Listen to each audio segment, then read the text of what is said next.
Innal hamdalillah nahmaduhu wa nasta'inuhu wa nastaghfiruh wa na'udzu billahi min shururi anfusina wa sayyiati a'malina. May yahdihillahu fala mudhillalah wa may yudlil fala hadiyalah.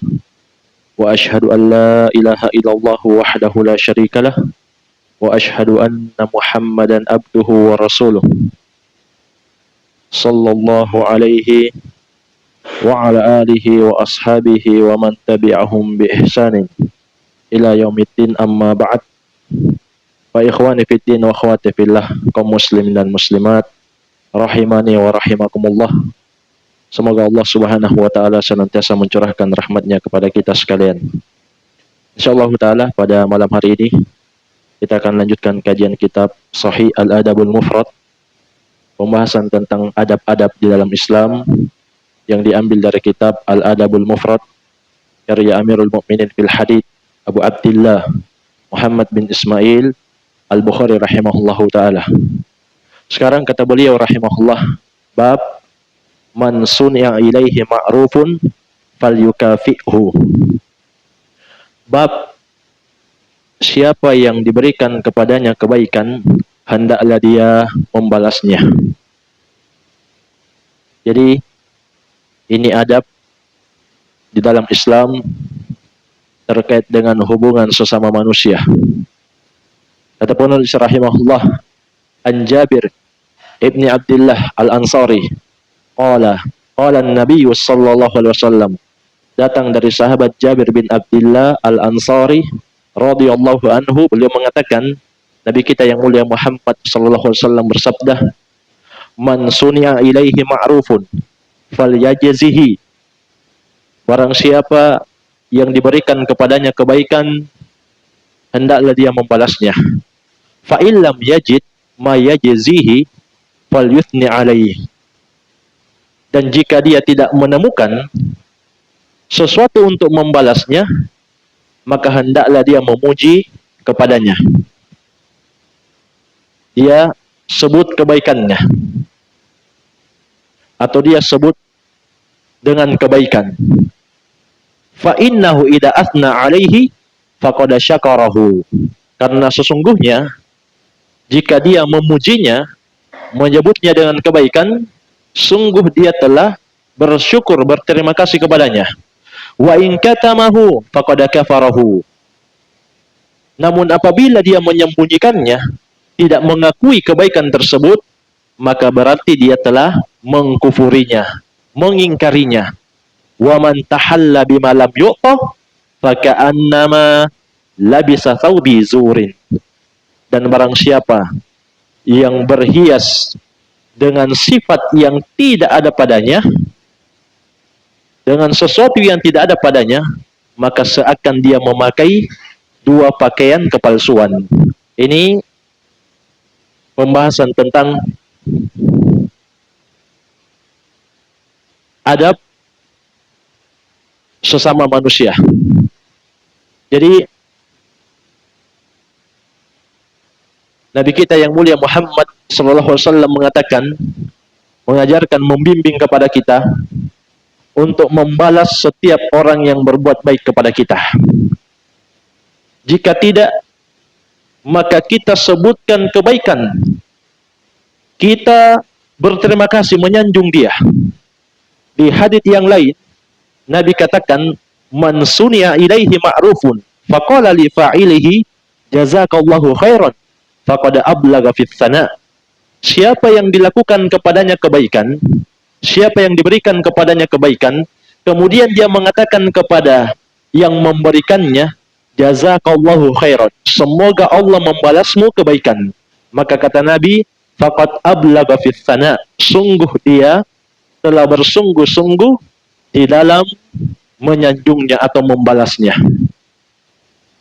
Di hadits yang lain, Nabi katakan, jika memang kita belum bisa membalasnya, kita belum punya apa-apa untuk membalasnya, maka beliau mengatakan, fada'u lahu, maka doakan dia, hatta ra'aitum qad kafatumuhu, sampai kamu yakin, kamu melihat bahwa doamu itu sudah cukup untuk membalas kebaikannya. Inilah jamaah sekalian, pelajaran penting terkait dengan hubungan sesama manusia. Kita tidak diajarkan untuk melupakan kebaikan orang lain. Bahkan Nabi mengingatkan, la yashkurullah man la yashkurun nas. Tidak beriman, tidak bersyukur kepada Allah orang yang tidak berterima kasih kepada orang yang berbuat baik kepadanya. Dan jamaah sekalian, di antara nama Allah Subhanahu wa taala adalah Asy-Syakir dan Asy-Syakur. Ini dua nama Allah yang bermakna Allah Subhanahu wa taala Maha bersyukur terhadap amalan hambanya.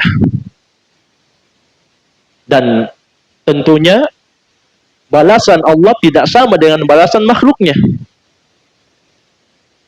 Karena Allah Subhanahu wa taala juga mengatakan, laisa kamitslihi syai'un wa huwas samiul basir.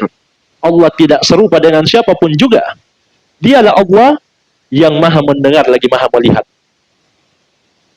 Jadi di antara nama Allah adalah Asy-Syakir dan Asy-Syakur.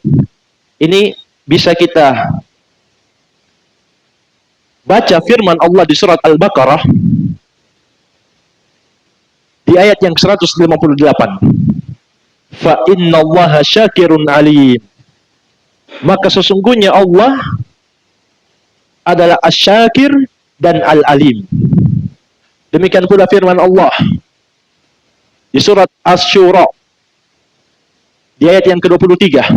Allah Subhanahu wa taala berfirman, innallaha ghafurun syakur. Sesungguhnya Allah adalah Al-Ghafur dan Asy-Syakur. Demikian pula firman Allah di surat At-Taghabun di ayat yang ke-17. Wallahu syakurun halim. Allah adalah Asy-Syakur dan Al-Halim. Inilah jamaah sekalian nama-nama Allah Subhanahu wa taala. Dan makna Asy-Syakir dan Asy-Syakur disebutkan oleh ahli tafsir Al-Allamah Abdurrahman bin Nasir As-Sa'di rahimahullah. Kata beliau, Asy-Syakir wasy-Syakur min asma'illahi ta'ala. Asy-Syakir dan Asy-Syakur dari nama-nama Allah Subhanahu wa taala. Dan nama yang paling afdal yang dimulai dengan kata abdun. Bisa Abdus Syakir, bisa juga bernama Abdus Syakur. Ini dari nama Allah. Apa maknanya? Alladzi yaqbalu min ibadihi al-yasira minal amal. Yang menerima dari hamba-hamba itu amalan walaupun sedikit. Wa yujazihim alaihi al-'azima minal ajr. Tetapi membalas mereka dengan pahala yang banyak. Jadi itulah nama Allah Subhanahu wa taala, Asy-Syakir dan Asy-Syakur. Allah menerima amalan hamba yang sedikit, lalu Allah membalasnya dengan pahala yang besar. Makanya Nabi kita yang mulia Muhammad sallallahu alaihi wasallam mengatakan, man qara'a harfan min kitabillah falahu asyru hasanah. Barang siapa yang membaca satu huruf dari kitab Allah, dari Al-Quran, maka untuknya 10 kebaikan. Wal asyru wal hasanatu, atau siapa yang membaca satu huruf dari Al-Quran, maka baginya 1 kebaikan. Kemudian kata Nabi, wal hasanatu bi asyri amsalihha. Lalu 1 kebaikan itu Allah akan balas menjadi 10 kebaikan. Kemudian kata Nabi, fala aqul alif lam mim harfun Aku tidak mengatakan alif lam mim itu satu huruf. Walakin alifun harfun, walamun harfun, wa mimun harfun. Akan tetapi alif satu huruf, lam satu huruf, dan mim satu huruf. Berarti kalau kita baca alif lam mim saja, maka kita sudah mendapatkan dari Allah 30 kebaikan. Itulah makna nama Allah Asy-Syakir dan Asy-Syakur. Karena itu jamaah sekalian, jika kita ingin Allah Subhanahu wa taala membalas kita kebaikan, maka balaslah orang-orang yang pernah berbuat baik kepada kita. Kalau belum sempat, belum mampu, maka doakan dia sampai kita merasa cukup bahwa doa kita itu sudah mengimbangi kebaikannya. Jemaah sekalian, sahabat yang terbaik di umat Muhammad siapa namanya? Yang disepakati oleh para ulama. Siapa? Abu Bakar As-Siddiq radhiyallahu anhu. Itu yang terbaik dari umat ini. Sebagian ulama mengatakan bahwa ayat 19 di surat Al-Lail itu turun terkait dengan pujian untuk Abu Bakar As-Siddiq radhiyallahu anhu. Allah Subhanahu wa taala mengatakan, "Wa ma li ahadin indahu min ni'matin tujza." Tidak satupun orang yang di sisinya ada kebaikannya kecuali dia pasti balas. Jadi Abu Bakar As-Siddiq tidak pernah punya utang budi kepada orang lain. Dan para ulama menjelaskan kita lebih bisa ikhlas dan juga lebih leluasa untuk menegur kalau kita tidak punya utang budi kepada orang. Beda kalau orang itu punya kebaikan banyak kepada kita, kita tidak pernah balas kebaikannya, biasanya kita segan kalau mau menegur. Tapi Allah Subhanahu wa taala mengatakan tentang Abu Bakar As-Siddiq sebagaimana pendapat sebagian ulama bahwa tidak satupun nikmat yang diberikan kepadanya dari orang lain kecuali pasti sudah dia balas. Jadi kalau kebaikan yang dia lakukan untuk orang lain, maksudnya apa? Illa batigha wajhi rabbihil a'la. Dia lakukan semata karena mengharap wajah Rabbnya yang maha tinggi. Bukan lagi untuk membalas jasanya orang. Wala sawfa yarda. Kelak kata Allah, dia akan puas, dia akan ridho dengan balasan pemberian Allah Subhanahu wa taala. Jadi jamaah sekalian, Islam mengajarkan kita untuk membalas kebaikan orang lain. Tidak lupa terhadap jasa-jasa mereka.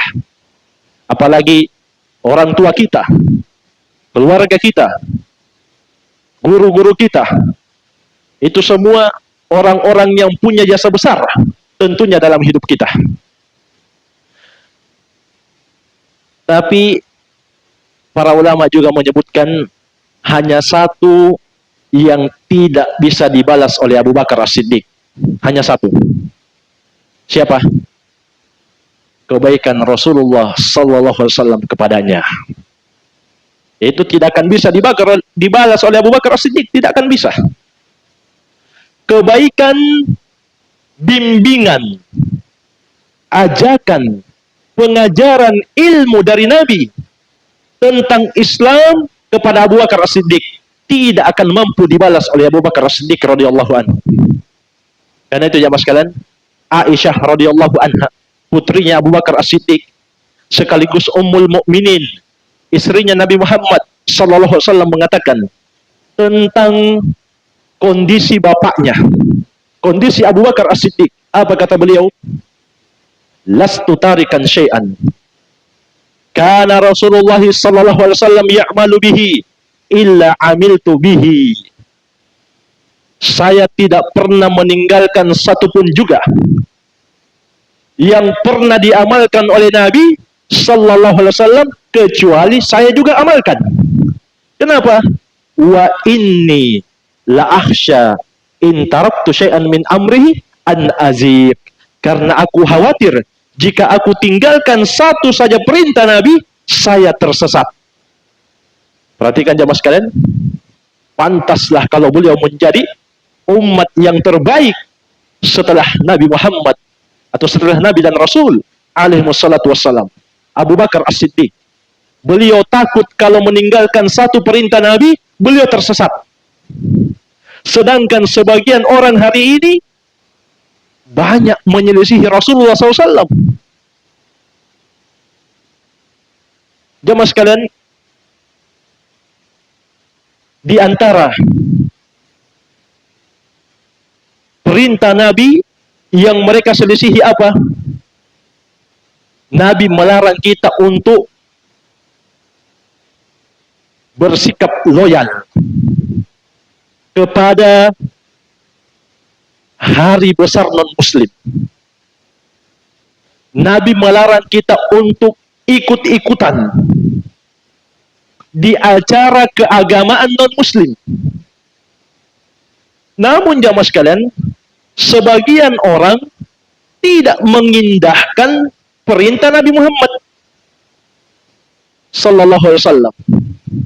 Beliau mengatakan, "Man tasyabbaha biqaumin fahuwa minhum." Barang siapa yang meniru-niru satu kaum, maka dia termasuk kaum tersebut. Beliau juga mengatakan dalam hadits Aisyah radhiyallahu anha yang dikeluarkan oleh Imam Muslim, "Man amila amalan laisa alaihi amruna fahuwa raddun." Barang siapa yang melakukan satu amalan yang tidak ada contohnya dari kami, maka dia tertolak. Jadi Nabi Muhammad mengingatkan, siapa yang melakukan amalan yang tidak ada bimbingannya di dalam syariat Nabi Muhammad, maka tertolak. Termasuk menambah hari-hari besar di dalam Islam, menambah hari raya. Jamaah sekalian ketahuilah, hari raya umat Islam cuma 3. Idul Adha, Idul Fitri, dan hari Jumat. Kata Anas bin Malik radhiyallahu anhu, ketika Nabi tiba di kota Madinah, mereka punya 2 hari raya di masa jahiliyah. Namanya itu An-Nairuz wal Mihrajan. Kemudian ketika Nabi sampai, beliau bersabda, "Innallaha qad abdalakum bihima khairan minhuma yaumal adha wa yaumal fitri." Sesungguhnya Allah telah mengganti 2 hari raya itu dengan 2 hari raya yang lebih baik, yaitu Idul Adha dan Idul Fitri. Demikian pula Nabi Muhammad sallallahu alaihi wasallam mengatakan, "Inna hada yaumu idin ja'alahu Allahu lil muslimin." Sesungguhnya hari Jumat ini adalah hari Id yang Allah jadikan untuk kaum muslimin. Faman jaa ilal jum'ah falyaktasil. Barang siapa yang mendatangi hari Jumat, hendaklah dia mandi. Wa in kana tibun falyamassa minhu. Kalau dia punya parfum, hendaklah dia gunakan, hendaklah dia pakai. Wa alaikum bisiwak, dan hendaklah kalian bersiwak, menggosok gigi sebelum datang ke Jumat. Kata Imam Ibnu Qayyim rahimahullah, wa huwa yaumu idin lahum fid dunya. Hari Jumat adalah hari Id untuk mereka kaum muslimin di dunia. Jadi cuma ada berapa hari raya? Cuma ada 3. Idul Adha, Idul Fitri, dan hari Jumat. Tidak ada hari penghujung tahun, tidak ada. Tidak ada malam tahun baru di dalam Islam. Sebab apa makna hari raya, jamaah sekalian? Hari raya itu kata para ulama, ma yu'tadu maji'uhu wa qasduhu min zamanin wa makan. Waktu dan tempat yang dijadikan kebiasaan datangnya dan memang ditujukan, dimaksudkan, diniatkan. Tidak boleh memaksudkan waktu dan tempat kecuali cuma 3 ini. Idul Adha, Idul Fitri, dan hari Jumat. Selain itu, Nabi SAW mengatakan tertolak amalan di selain 3 hari raya ini. Dan jamaah sekalian, sampai-sampai Nabi saking tidak maunya ikut-ikutan dengan non-muslim, dengan umat Yahudi, dengan umat Nasrani, perhatikanlah, ketika sahabat minta supaya dijadikan tanda kalau masuk sholat 5 waktu. Karena manusia kan semakin banyak kaum muslimin. Ada yang bilang kepada Nabi, lawit takhafna nakusan. Bagaimana ya Rasulullah kalau setiap tiba waktu sholat kita tiup trompet? Faqala Rasulullah sallallahu alaihi wasallam, dzalika lin-nasara. Atau lawit takhafna nakusan. Bagaimana ya Rasulullah kalau setiap tiba waktu sholat kita bunyikan nakus. Nakus itu lonceng. Apa kata Nabi? Dzalika lin-nasara. Itu kebiasaan umat Nasrani. Kemudian ada yang bilang lagi, lawit takhafna buqan. Bagaimana kalau setiap tiba waktu sholat kita tiup trompet? Dzalika lil yahud. Kata Nabi, itu kebiasaan umat Yahudi. Jadi lonceng kebiasaan umat Nasrani, trompet kebiasaan umat Yahudi. Faqalu law rafa'na naron. Mereka bilang lagi, bagaimana kalau kita bakar api sebagai tanda, api unggun begitu, supaya orang tahu waktu salat tiba. Qala dzalika lil majus. Kata Nabi, itu tradisi orang Majusi, penyembah api. Perhatikan jamaah sekalian. Nabi tidak mau ikut-ikutan, Nabi tidak mau latah dengan non-muslim. Sebagian kaum muslimin hari ini disayangkan. Mereka membesarkan hari yang sama sekali tidak termasuk dari ajaran Islam. Tahun baru, penghujung tahun. Itu bukan dari hari raya kita. Maka kalau begitu, di malam itu harusnya kita banyak-banyak diam di rumah. Sibukkan dengan ibadah. Tangisi kesalahan. Jangan berbicara kecuali yang bermanfaat. Maka kita akan selamat di tengah banyaknya orang yang menyelisihi sunnah Rasulullah SAW. Beliau pernah ditanya, man najah, apa jalan keselamatan ya Rasulullah? Beliau sebutkan 3 saja. Kita amalkan ini supaya kita selamat. Yang pertama kata Nabi, amsik alaika lisanak. Jaga lisanmu. Jangan kamu bicara kecuali kamu yakin yang kamu ucapkan itu bermanfaat. Kalau tidak atau ragu, diam saja, tahan. Kemudian yang kedua, jalan keselamatan kata beliau, wal yasaka baitukah. Hendaklah rumahmu itu menjadi lapang untukmu. Kamu tenang tinggal di dalamnya. Kamu senang, sibukkan dengan ibadah, zikir, baca Quran. Cepat tidur untuk bangun salat subuh. Karena di tanggal 1 itu biasanya masjid banyak yang kosong. Kemudian yang ketiga jalan keselamatan kata Nabi, wabaki ala khati'atik. Tangisi kesalahanmu. Dengan menangisi, merenungi kesalahan jamaah sekalian, kita akan menjadi orang yang lebih baik. Dan Allah Subhanahu wa taala mengingatkan kita semua di surat An-Nur ayat yang ke-63, falyahdharil ladina yukhalifuna an amri tusibahum fitnah au yusibahum adabun alim. Hendaklah berhati-hati orang-orang yang selalu menentang jalannya Ar-Rasul, selalu menyelisihi ajarannya Nabi Muhammad sallallahu alaihi wasallam, tidak mengindahkan peringatan beliau, nasihat beliau. Hendaklah hati-hati kata Allah. Kenapa? Mereka akan ditimpa fitnah atau ditimpa azab yang pedih. Fitnah di situ kata Imam Ahmad maksudnya kesesatan, puncaknya adalah menyekutukan Allah Subhanahu wa taala. Kemudian beliau mengatakan, Imam Ahmad rahimahullah mengatakan, la'allahu idza radda ba'da qawlihi ay yaqa syai'un fi qalbihi min az-zaygi fayahlik. Jangan sampai ketika ada orang yang menyelisihi perintah Nabi, menyelisihi sunnah beliau sudah tetapkan hari-hari besar di dalam Islam, amalan-amalan yang disyariatkan, sunnah-sunnah beliau, larangan-larangan beliau, kemudian ada orang yang menyelisihinya, jangan sampai hatinya ditimpa kesesatan, kemudian setelah itu dia binasa. Jadi jamaah sekalian, jadilah pengikut Nabi Muhammad sallallahu alaihi wasallam yang sejati. Dan beliau mengatakan, almar'u ma'aman ahabbah.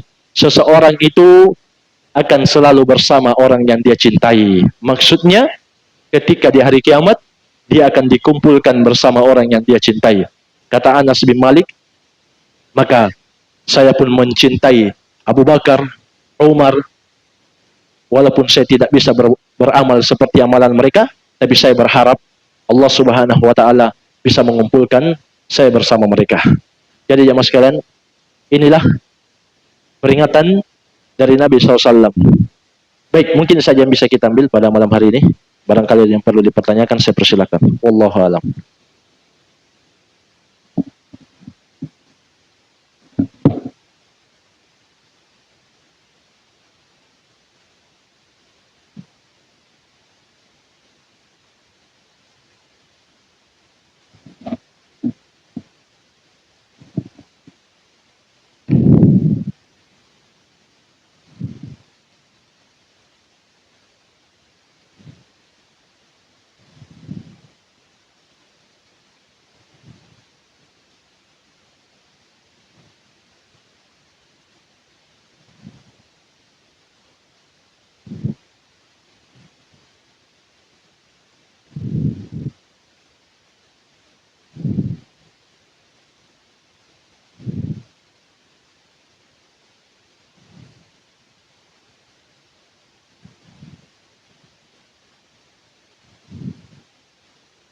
Ya,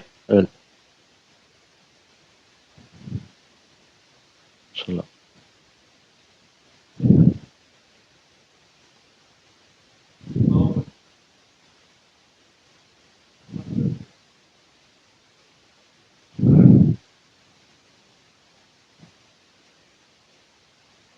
Baik. Jemaah sekalian,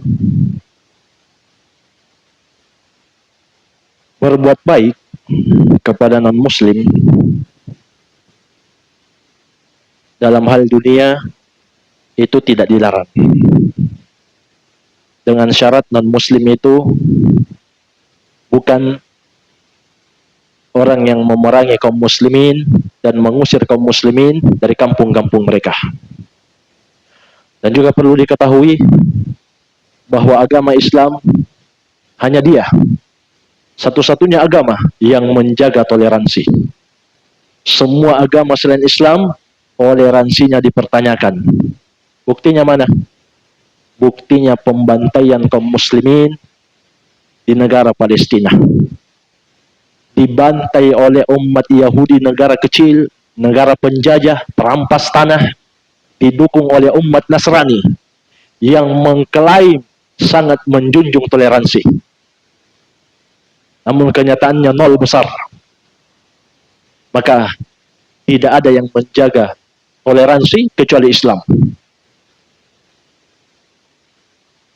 Allah Subhanahu wa taala mengatakan, memuji orang-orang yang berbuat baik, berbuat dan berlaku adil kepada non-muslim. La yanhaakumullahu 'anil ladzina lam yuqatilukum fid din wa lam yukhrijukum min diyarikum an tabarruhum wa tuqsitu ilaihim innallaha yuhibbul muqsitin.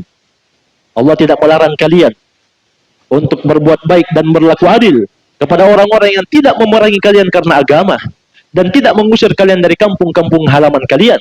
Sesungguhnya Allah mencintai orang-orang yang berlaku adil. Tapi kata para ulama di sini, berbuat baik dan berlaku adil dalam hal dunia. Tidak boleh tolong menolong dalam peribadahan kepada selain Allah, tidak boleh. Al-Allamah Ibnu Baz rahimahullah pernah ditanya, apa hukumnya seorang muslim yang ikut bekerja membangun rumah ibadah non-muslim? Kata Syekh Ibnu Baz rahimahullah, para ulama mengatakan dia wajib bertobat, sebagiannya telah menganggap dia telah kufur. Kenapa? Sebab berarti dia tolong menolong dalam peribadahan penyembahan kepada selain Allah. Maka semua yang berkaitan dengan simbol-simbol kekufuran, acara-acara peribadahan kepada selain Allah, tidak boleh sama sekali kita membantu. Namun kalau masalah dunia, kita dianjurkan untuk membantu. Mereka sakit, non-muslim sakit, kita jenguk, kita beri obat. Mereka butuh bantuan, kita bantu. Kita punya kelapangan, keluasan, dia butuh uang, kita kasih uang. Itu masalah dunia. Nabi SAW juga berbisnis dengan orang-orang Yahudi. Beliau pernah menggadaikan baju besinya kepada orang Yahudi karena takut merepotkan para sahabat. Sampai beliau wafat, baju besi ini belum ditebus. Lalu ditebus oleh sahabat. Padahal Nabi tahu Yahudi itu makan riba. Tapi dalam masalah dunia, beliau bekerja sama. Beliau juga pernah menerima undangan makan dari orang Yahudi. Menerima Yahudi, menerima hadiah dari orang Romawi. Dari Raja Romawi, Herakl. Jadi jamaah sekalian, tidak mengapa kalau dalam masalah dunia.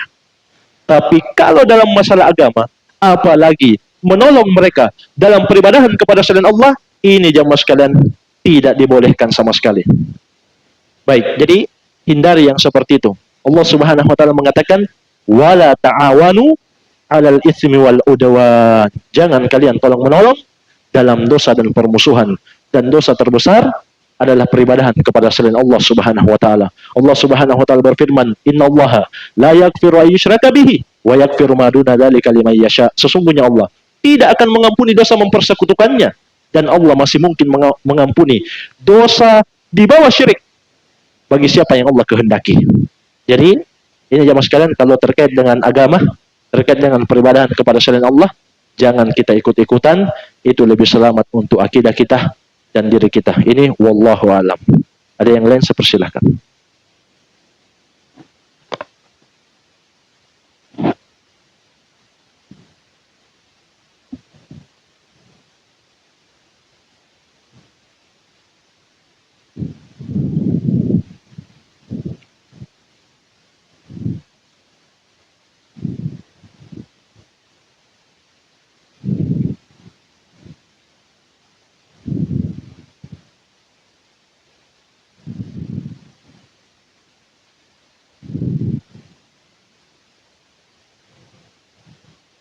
Ya, betul.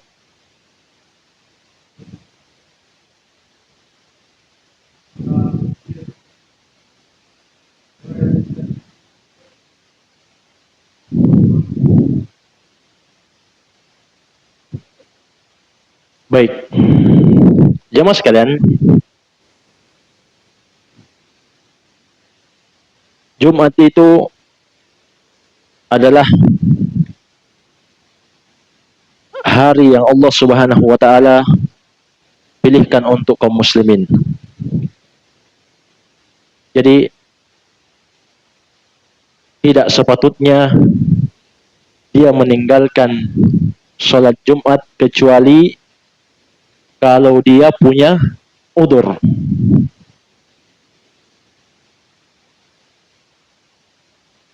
Disebutkan oleh Nabi sallallahu alaihi wasallam yang menunjukkan tentang keutamaan hari Jumat. Adallallahu 'anil jum'ah man kana qablana. Allah menyesatkan orang-orang sebelum kita terkait dengan hari Jumat. Fakana lil yahud yaumus sabat wa kana lin nasara yaumul ahad. Untuk orang Yahudi hari Sabtu, untuk orang Nasrani hari Ahad. Faja'allahu bina fahadana liyaumil jum'ah. Maka Allah Subhanahu wa taala mendatangkan untuk kita dengan hidayahnya untuk hari Jumat. Jadi hari Jumat itu adalah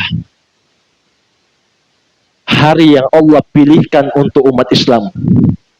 Maka tidak sepantasnya seseorang meninggalkan atau bermudah-mudahan untuk tidak sholat Jumat. Beliau juga mengingatkan, sebagaimana disebutkan juga oleh Al-Qurtubi dalam tafsirnya, Rasulullah SAW mengatakan, la yantahiyanna aqwamun an wad'ihimul jum'at aw la yahtimanna Allahu ala qulubihim thumma la yakunanna minal ghafilin. Hendaklah kaum itu berhenti dari sengaja meninggalkan hari Jumat, atau kalau tidak Allah akan kunci hati-hati mereka, kemudian mereka menjadi orang yang lalai. Jadi jamaah sekalian, orang yang sengaja meninggalkan Jumat, maka Allah ingatkan melalui lisan Rasulnya, Allah akan kunci hatinya sehingga dia menjadi orang yang lalai. Jamaah sekalian, perlu diingat, hati itu tempat menerima hidayah, tempat menerima kebenaran. Makanya Allah ingatkan, wala takfu ma laysa laka bihi ilmun. Jangan kamu ikuti sesuatu yang tidak kamu tahu dalilnya. Inna sam'a wal basar wal fu'ad kullu ulaika kana anhu mas'ula. Sesungguhnya pendengaran, penglihatan dan hati akan dimintai pertanggungjawaban. Jemaah sekalian, disebutkan 3 ini di dalam ayat di surat Al-Isra. Kenapa? Sebab pendengaran, mata dan hati itu tempat masuknya ilmu, tempat masuknya hidayah. Makanya kalau di majelis ilmu tidak boleh tidur, karena hati tertutup. Atau kalau hati sudah terbuka, juga di majelis ilmu tidak boleh main HP. Kenapa? Karena berarti mata dan telinga tidak siap untuk menerima ilmu. Karena fokusnya kemana? Ke HP. Kecuali dia kameramen, seperti hamba Allah, tidak masalah. Tapi kalau yang selain kameramen, tidak. Karena 3 ini, pendengaran, penglihatan, dan hati, tempat masuknya ilmu. Dan jemaah sekalian, kalau hati sudah tertutup, siapapun yang memberikan nasihat tidak akan mempan. Walaupun kita berteman dengan ustadz besar, kita dekat dengan ulama, kalau Allah sudah tutup hati, tidak akan bermanfaat sama sekali. Mana dalilnya? Lihatlah kematian tragis Abu Thalib. Yang mendakwai beliau, yang mendakwai Abu Thalib, Nabi Muhammad. Siapa yang lebih dalam ilmunya dibanding Nabi Muhammad sallallahu alaihi wasallam? Siapa yang lebih paham tentang metode dakwah dibanding Nabi? Tapi jamaah sekalian, ketika Allah menutup hati Abu Thalib, tidak akan ada yang bisa memberikannya nasihat. Apalagi cuma kita. Siapa teman kita? Jadi orang yang sengaja meninggalkan hari Jumat, di sini tidak disebutkan 1, 2, atau 3. Yang jelas datang dalam bentuk jamak. Jumat, Jumat, Jumat. Kalau dia sengaja, maka dikhawatirkan Allah menutup hati-hati mereka. Dan jamaah sekalian, Profesor Dr. Syekh Sa'ad bin Khaflan Habibullah, ulama Saudi, salah seorang dosen di Universitas Islam Saudi, itu pernah ditanya tentang orang yang safar, dia wajib Jumat atau tidak? Kata beliau, kalau dari sisi hukum tidak wajib, sebab Nabi tidak sholat Jumat ketika safar. Bahkan beliau mengatakan termasuk hal yang diada-adakan. Jika ada orang yang safar, kemudian mereka singgah, khusus mereka menegakkan Jumat, itu termasuk perbuatan baru, amalan baru. Jadi beliau memberikan contoh, kalau ada orang yang melakukan perjalanan dari Riyadh, ibu kota Saudi, ke Makkah, kemudian hari Jumat, lalu dia tidak sholat Jumat dan tinggal di hotel, maka dia tidak berdosa, sebab dia musafir. Namun kata beliau, seandainya dia ikut sholat Jumat, apa kata beliau? Lakin al-afdal wal akmal ayyusalliya ma'an nas al-jumu'ah. Yang lebih afdal, yang lebih sempurna dan lebih selamat, dia sholat bersama manusia hari Jumat. Itu kata Syekh Al-Allamah Sa'ad Al-Khaflan Habibullah. Ini termasuk ulama yang banyak penuntut ilmu merujuk kepada beliau dalam hal-hal terkait dengan fikih, apalagi fikih kontemporer. Dan ini juga disepakati oleh Syekh Ibnu Baz rahimahullah, bahwasanya kalau dia sholat Jumat itu mencukupi dia dan itu lebih selamat, lebih sempurna, lebih afdal. Baik. Tapi kalau dia tidak sholat Jumat karena mungkin perjalanannya berat, tidak bisa dia singgah di waktu itu, dia harus sampai jam segini, atau dia capek, lelah, tidak mampu, maka itu insya Allah Ta'ala tidak masalah. Tapi kalau santai saja, dia yang bawa mobil, dia yang punya mobil, kemudian dia mau tinggal, mau singgah sholat Jumat, itu yang lebih afdal dan lebih sempurna. Baik, wallahu alam. Kini saja bisa kita ambil pada malam hari ini. Semoga bermanfaat. Lebih dan kurangnya saya mohon maaf. Wabillahi taufik. Subhanakallahumma wa bihamdik. Asyhadu an la ilaha illa anta astaghfiruka